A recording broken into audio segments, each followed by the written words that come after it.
भारत माता की जय। भारत माता की जय। सबसे पहले इस कार्यक्रम की रूपरेखा बनाने वाले आदरणीय हमारे गुरुवर जो बिहार से चल के आए हैं, मैं उनको प्रणाम करता हूं, उनको धन्यवाद देता हूं। हमारे परम मित्र संजय उपाध्याय जी, आप सब जानते ही होंगे, इसमें कोई परिचय कराने की जरूरत नहीं है। भारतीय जनता पार्टी के वरिष्ठ नेता हैं, आप हमारे साथ में हैं। मैं आपको धन्यवाद देता हूं कि आज आपने मुझे मुंबई में आकर अपनी बात रखने का अवसर दिया। हमारे भाई, छोटे भाई शर्मा जी, जैन साहब, बहन जी और आप सबको मैं अपना स्नेह भेंट करता हूं, आपको प्रणाम करता हूं।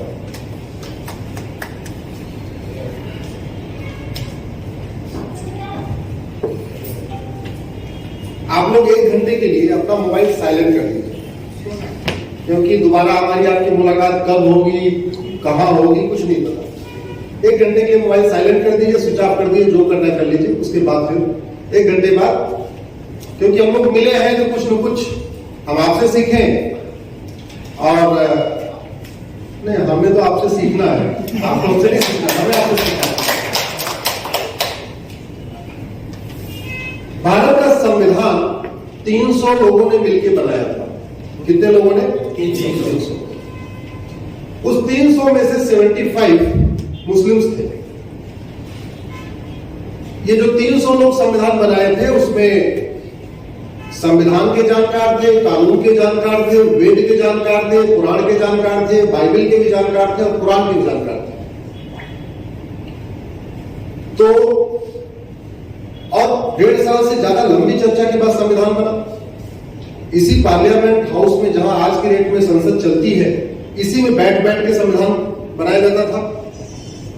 आजकल तो संसद का बाइकाट होता है, ये होता है। उस समय संविधान बन रहा था, कोई बाइकाट वगैरह नहीं होता था। टाइम पे लोग पहुंचते थे, टाइम पे उठते थे, लंच करते थे, फिर बैठ जाते थे, और कई बार तो 11-12 बजे तक संसद चलती थी इस संविधान को बनाने में।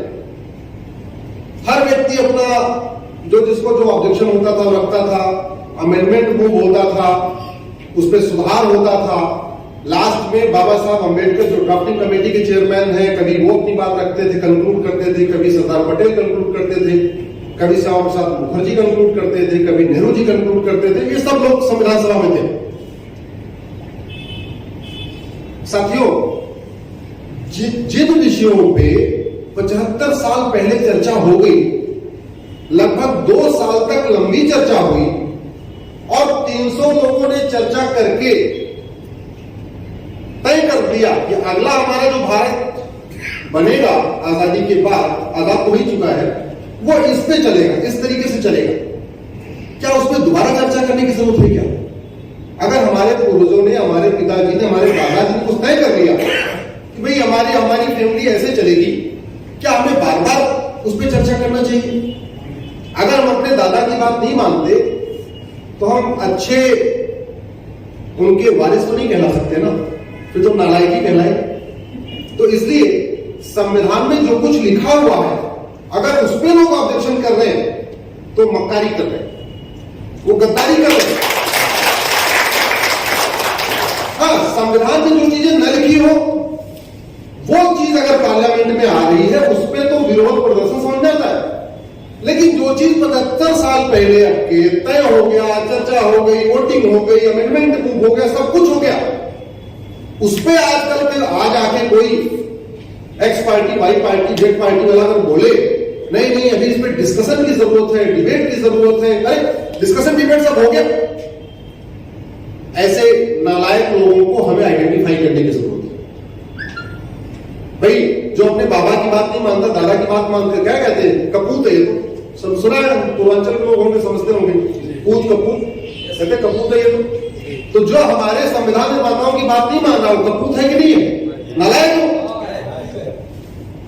संसदीय भाषा है, नालायक कोई असंसदीय नहीं है, ये भी संसदीय भाषा है, पार्लियामेंट्री लैंग्वेज है। हमारा देश संविधान से चलता है।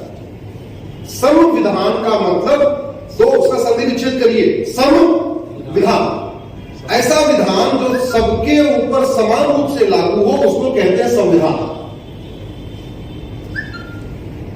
लेकिन वास्तव में 75 साल के बाद भी भारत में संविधान लागू नहीं हो पाया है। भारत में बहुविधान चल रहा है।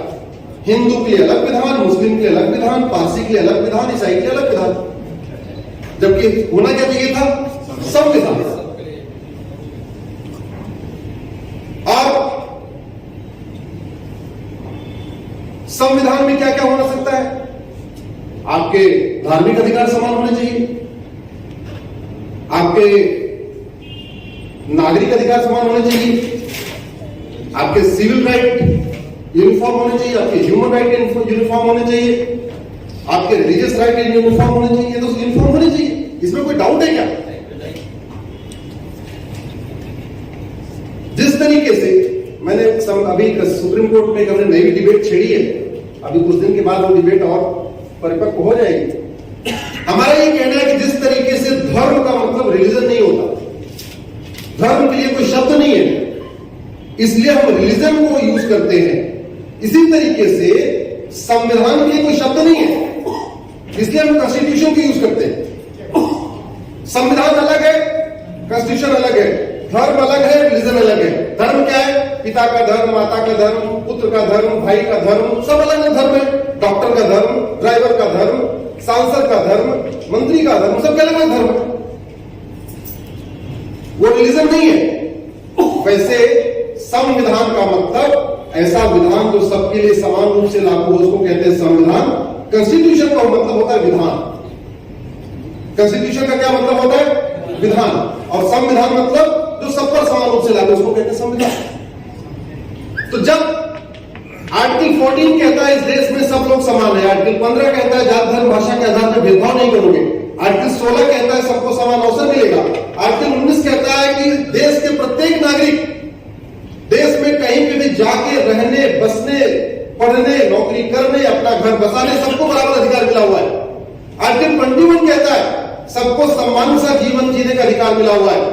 फिर इस देश में अल्पसंख्यक बहुसंख्यक क्यों?